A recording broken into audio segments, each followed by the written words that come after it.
Հարգելի հեռուստատողներ, հեռանկարի հյուրն է Հայաստանի Եվրոպական կուսակցության նախագահ Տիգրան Խզմալյանը, բարև ձեզ, պարոն Խզմալյան, շնորհակալ ենք մեր հրավերն ընդունելու համար։ Վերջերս անդրադառնալով վաղար շաբաթի ընտրություններին, նշել եք, որ ներկաներն ու նախկինները ձեռք-ձեռքի տված նորից բաշխում ու բաժանում են իշխանությունը եւ չեն թողնում, որպեսզի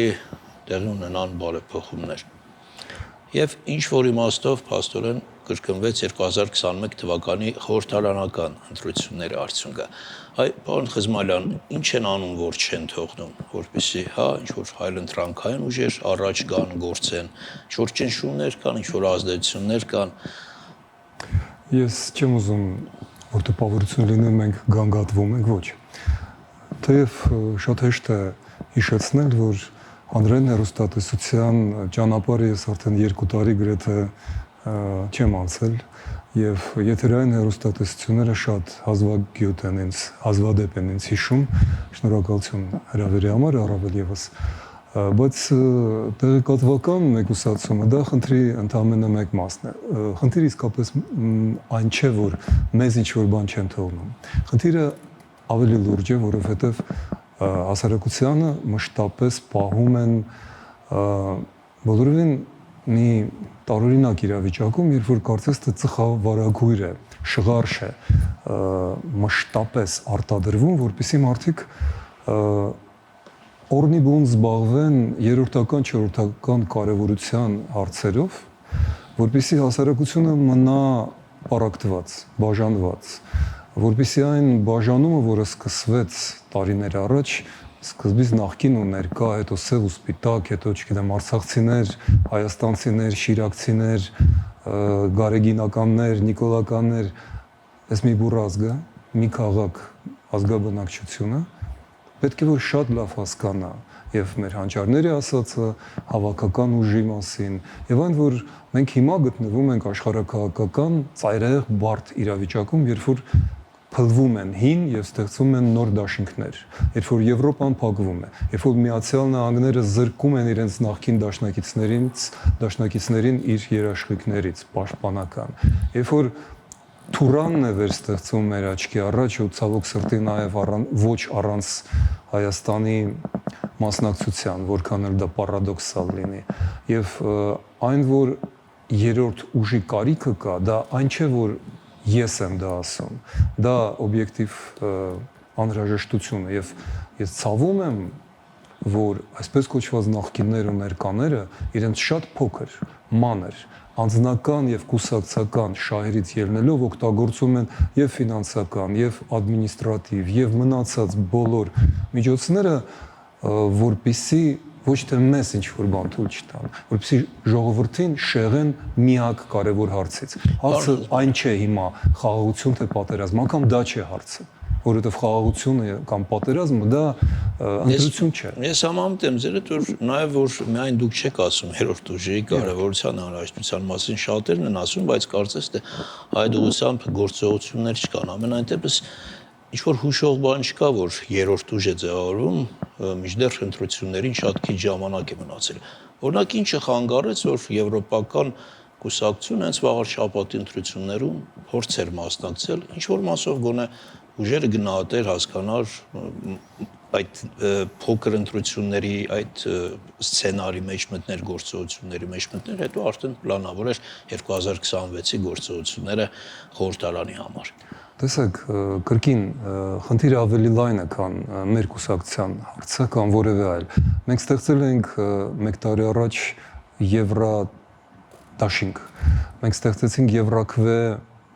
նախագիծ եւ հասանք միասին հասարակական կազմակերպությունների 3 կուսակցությունները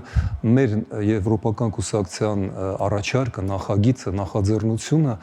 իրականացավ մեր համատեղ ուժերով 60,000 ստորագրություն, համարյա 60,000։ Վերջի ազգային ժողովը օրենք ընդունեց։ Եվ դրանից հետո կարծես թե ամեն ինչ պետք է որ նորմալ լիներ, բայց եւ դաշինքը փաստորեն գոյություն չունի, ինչու, որովհետեւ մեր միջև առաջացան տարաձայնություններ, ինչը նորմալ է իհարկե քաղաքական դաշտում, բայց այդ տարաձայնությունները չպետք է դեպքում խանգարեն ամենակարևորին, որովհետև միասնությունը դա ոչ միայն մեր ցանկությունն է կամ մեր գործողությունների արդյունքը, դա նաև հասարակության պատվերն է։ Իսկ ինչը խանգարում է,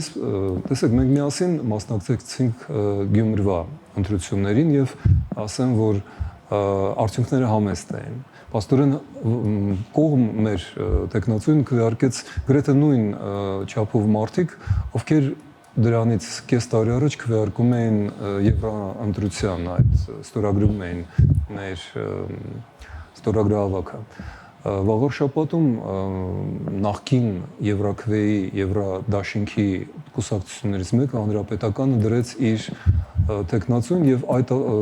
իմաստով եվրոպական կուսակցության կողմից մասնակցելը կնշանակեր, որ մենք կամ պետք է համատեղ աջակցենք այդ տեխնացուն, կամ մենք պետք է փաստորեն խանգարենք նրան։ Եվ ես ճիշտ չհամարեցի, որ մենք անգամ փորձենք այդ պառակտումը իրականացնենք։ Այդպես որ մենք կենտրոնացանք ամենակարևորի վրա։ Այսինքն ես չկան հասկանում եմ ձեր ներսում այսպես ընդհանուր հայտարարի խնդիր կա։ Այդ ամենը ի վերջո տեղի չի ունեցել թե իշխանությունների, թե չգիտեմ ընդդիմության, թե ինչ որ ուժային կառույցների ճնշման արդյունքում։ Չէ, տեսեք, ընդհանրապես ես չեմ մտնի այդ եզրույթների մեջ։ Տարաձայնությունը հիմնականում մեկն է։ Մեզնից մի մասը հավատում է, որ Նիկոլ Փաշինյանը այսպես թե այնպես տանում է երկիրը դեպի եվրոպական միություն։ Եվրոպական կուսակցությունը խիստ Ամենայն դեպս կարծես թե չի խոչընդոտում այդ ճանապարհին։ Գուցե ինչ որ տեսակետից այդ գործողությունները դանդաղ Փաշինյանի մասն է խոսում։ Չի խոչընդոտում։ Այն ուժերին, որոնք տանում են ավելի նախաձեռնողական են այդ ուղղությամբ։ Տեսեք, ուժերը չպետք է տանեն, երկիրը պետք է գնա։ Երկիրը պետք է գնա, արդյոք։ Մենք քիչ առաջ արձանագրեցինք, որ ի վերջո ձեր նախաձեռնությամբ օրենք ընդունվեց 60000 ձայներից։ Չկատարվեց եւ չի կատարվում։ 8 ամիս է անցել մարտի 26-ից։ Բայց դա չի նշանակում, որ ընդհանրապես չի կատարվելու։ Տեսեք, արդեն մեկ ամիս դրանից շատ արագ կատարում չէր ենթադրում։ Դա ինչ որ գործընթացի մեկնարկի մասին է։ Մենք չունենք այդ ժամանակը, որովհետև եթե այս անորոշ իրավիճակում, երբ որ մեկ մյուսի ետևից փլուզվում են պետություններ, տեսեք, Սիրիան կամ Իրաքը մեր պես, Հայաստանի պես հնագույն պետություններ են, քաղաքակրթություններ, իրենք չկան հիմա։ Եվ երբ որ մենք շրջապատված ենք ի տարբերություն նրանց, որոնք մահմեդական պետություններ են, գտնվում են մահմեդական ծովի մեջ եւ չի նկատվում նրանց տրոհումը։ Մենք գտնվում ենք բազմամիլիոնանոց թշնամական շրջապատում։ Մեր հարևաններից երկուսը չեն թաքցնում իրենց աշխարհակաղակական նպատակը ոչնչացնելու Հայաստանի պետականությունը։ Ինչպես էլ դրան վերաբերվի այսօրվա Հայաստանի իշխանությունը, ես խորապես համոզված եմ, որ մեր տարածքներում ստեղծված Ադրբեջանը եւ Թուրքիան չեն հանդուրժի Հայաստանի պետականությունը, հատկապես եթե մենք չլինենք Եվրոմիության դաշինքի մեջ։ Դա մեր պետականությունը պահպանելու, մեր ազգը, մեր երկրում պահպանելու միակ իրական միջոցն է։ Բոլոր մնացած միջոցները փորձվել են։ Մենք եւ փորձել ենք Ռուսաստանի հետ լինել, եւ ինչ որ դաշինքների մեջ, ԵԱՏՄ, ՀԱՊԿ, Չինաստան, ՇՈՍ, BRICS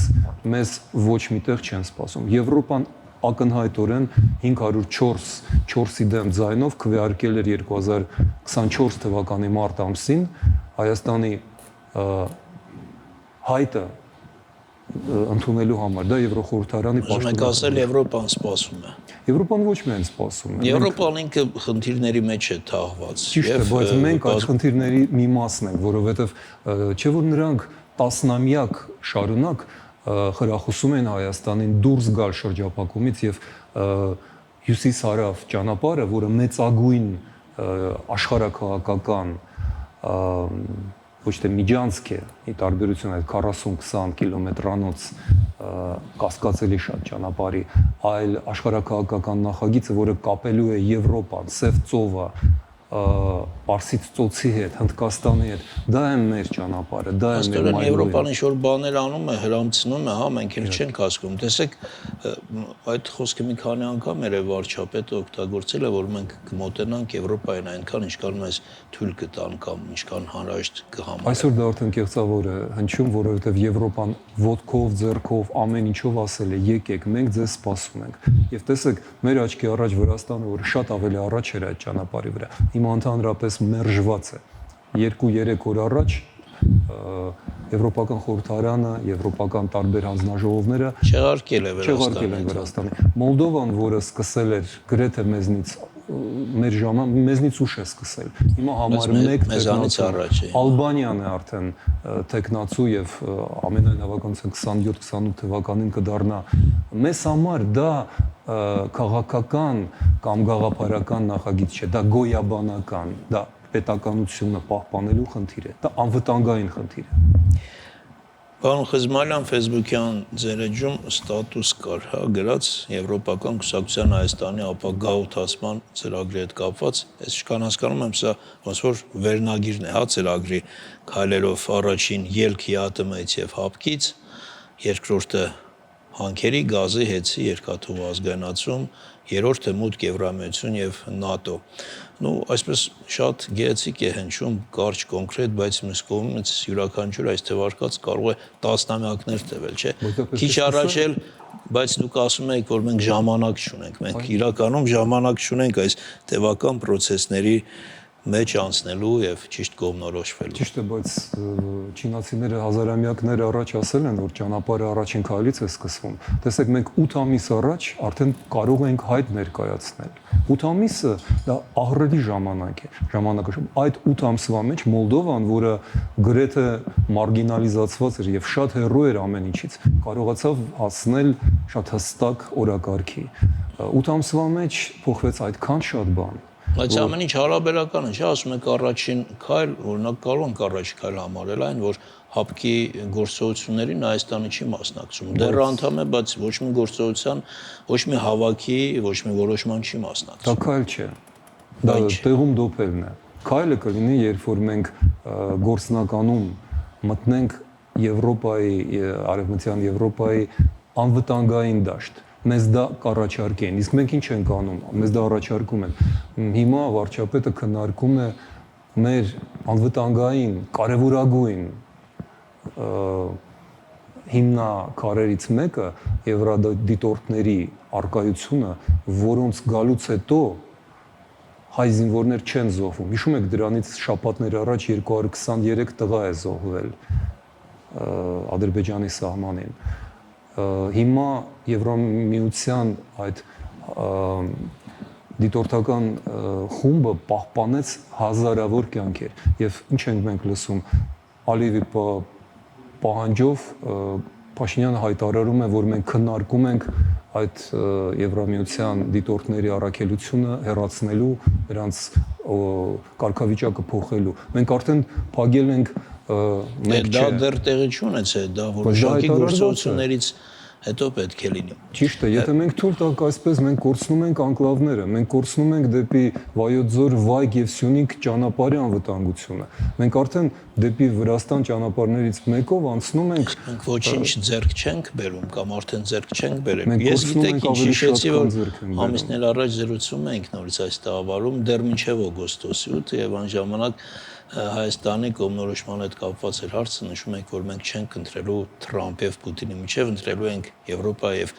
Ասիայի միջև։ Հա, չէ, ես չեմ ասում, որ հերքեք կամ կրկնեք կամ վերաձևակերպեք ձեր միտքը։ Հիմա տեսեք, դրանից հետո եկավ օգոստոսի 8-ը Ֆահակին բան փոխ։ Դուք համարում եք, որ դրական շատ բան փոխվեց Հայաստանի համար։ Ես տեսնում եմ հսկայական վտանգներ այդ նախագծի մեջ, որովհետեւ Թրամփը Այսինքն դրանով մեր վտանգները ավելացան, սպառնալիքները եւ կայունությունը ավելի թուլացավ, այսինքն ընդհանուր առմամբ սա բացասական զարգացում էր։ Ցանկացած զարգացման մեջ կան հնարավորություններ, բայց ես տեսնում եմ, որ վտանգները հիմա ավելի շատ են, քան օգոստոսից առաջ, որովհետև դա չի ավելացրել մեր խաղաղություն ստանալու կամ խաղաղությունը, գիտեք, դա այն բառը չէ, մենք անվտանգություն ենք ուզում, խաղաղությունը դա ընդհանրապես թուղթ է։ Մեզ պետք է կայուն անվտանգություն։ Կայուն անվտանգությունը Միացյալ Նահանգների մասնավոր ընկերություն չի կարող ապահովել։ Գիտեք, մենք Միացյալ Նահանգներից ունենք մի գործարան Երասխի սահմանի վրա եւ այնտեղ ամերիկյան դրոշ էր։ Որտեղ այդ գործարանը հիմա հիշում եք, տեղափոխվեց, որտեղ դա չկանգնեցրեց ադրբեջանցիներին։ Շատ Ես հիշում եմ պատերազմից 44-օրյա պատերազմից 1 ամիս առաջ Միացյալ Նահանգներից զորախումբ էր եկել եւ համատեղ զորավարժություններ են անցկացնում։ Նման բաներ, սիմվոլիկ քայլեր, ստորագրություններ չեն կանգնեցնում։ Կանգնեցնում է թշնամուն ռազմաքաղաքական դաշինքի մասնակցությունը եւ դա միայն Եվրամիությունն է։ Միացյալ Նահանգները, Թրամփի Միացյալ Նահանգները մեկ անգամ արդեն 2020 թվականի սեպտեմբեր, հոկտեմբեր, նոյեմբեր ամիսներին թողել են Հայաստանին միայնակ։ Այսինքն ավելի լավ կլիներ մենք չունենայինք օգոստոսի 8-ը։ Օգոստոսի 8-ը կամաց վերածվում է նոյեմբերի 9-ի 20 թվականի նույն գաղափարին, որովհետեւ այնտեղ արդեն հնչում են ռուսական մասնակցության մասին բաներ, Օվերչուկը Ռուսաստանի վարչապետ ասեց, այո, մենք էլ ենք մասնակցելու։ Ավելին, Փաշինյանը ինքն է հրավիրել ռուսական կապիտալը, երկաթուղիները մասնակցելու ներդրումներով։ Այսինքն թրիփ ծրագրին էլ պետք չէ հավատալ։ Երեք տեսեք Փաշինյանով պետքարտուղարի տեղակալի հուքերի այդ խոսակցությունից հետո հայտարարությունը փաստորեն հուշում էր այն մասին, որ թրիփի ծրագիրը ինչ որ իմաստով արդեն գործնական փուլում է։ Ես առաջարկում եմ չհավատալ ոչ մի թղթերին, հավատալ միայն իրականությանը։ Եվ ես հիշում եմ, որ Օբրայենը հայտնի փոխպետքարտուղար նախորդը թրիփի մասին շատ հետաքրքիր բան գրեց։ Նա ասաց, որ սա շատ մեծ վտանգ է Հայաստանի համար եւ Հայաստանը կկարողանա հասցեագրել այդ վտանգները, սպառնալիքները, եթե դրան միանա Հայաստանի թիկունքում Եվրամիությունը։ Այդ դեպքում մենք կկարողանանք դարձնել դա անվտանգության գործոն, բայց Եվրամիությունը հիմա զբաղված է սեփական պաշտպանվածությամբ եւ Ուկրաինային է օգնում ու Մոլդովային։ Սեփական խնդիրներով փաստորեն, այն ինչ իմաստով մենք ասում ենք, Եվրոպան ինքը այդքան խնդիրներ ունի։ Ճիշտ է, բայց մյուս կողմից Եվրոպան նույնը թրիփի ծրագրով է, չէ՞, հետաքրքրված։ Իրանք հետաքրքրված են տեսնելու համար որտեղ է գնում Հայաստանը։ Իրենք հասկանում են, որ թրիփը դա միջանցքն է, որը սպասարկելու է Թուրքիային եւ Չինաստանին, այլ ոչ թե Եվրոպային, Իրանին եւ Հնդկաստանին։ Այնտեղ կա մի պետություն, մենք այդքան ժամանակ ցավոք չունենք լուրջ բաներ քննարկելու։ Իսրայելի դիրքն է փոխվել, շատ կարեւոր, որովհետեւ Իսրայելն էր կանգնած այդ թրիփի նախաձեռնության ետևում։ Իսկ հիմա Իսրայելը տեսավ, որ Թուրքիայի հզորացումը բոլորովին նրա շահերից չի բխում եւ Իսրայելը երկու անգամ արդեն Հայաստանին առաջարկում է նայել մեր հարաբերությունները Հայաստանի եւ Իսրայելի եւ ըստ երևույթին դա կբերի նաեւ թրիփի խորքային իմաստի վերաիմաստավորման։ Մենք դրանով պետք է հիմա զբաղվենք, այլ ոչ թե քարոզներով։ Շնորհակալություն, պարոն Խզմալյան, ավարտում եմ մեր զրույցը, վերջում կարճ հարցնեմ, քանի որ հայտարարել եք, որ մասնակցելու եք 2026 ընտրություններին, այսպես ինչ ռեսուրսներով, ինչ ծրագրերով։ Հայաստանի եվրոպական կուսակցությունը նախաձեռնել է Եվրադաշինքը եւ Եվրադաշինքը դա միայն խոսք չէ։ Եվրադաշինքի կազմը կարող է մասամբ փոփոխվի, եթե կան կուսակցություններ, նախկիններ, գործընկերները, որ հարում են դեպի իշխող կուսակցություն։ Մենք համարում ենք, որ իշխող կուսակցության պահպանվող մենաշնորհը շատ վտանգավոր է Հայաստանի համար։ Դա պատուհաս է եւ վտանգ։ Ուստի մենք անպայման պետք է մտնենք եւ մտցնենք Եվրադաշինքը։ Ինչ կազմ կունենա Եվրադաշինքը այս պահին ես չեմ կարող ասել, բայց եվրոպական կուսակցությունը եղել եւ մնալու է դրա առանցքը։ Շնորհակալություն հետաքրքիր զրույցի համար։ Այսքանը հարգելի հեռուստատուներ, մեր հյուրն էր Հայաստանի Եվրոպական կուսակցության նախագահ Տիգրան Խզմալյանը։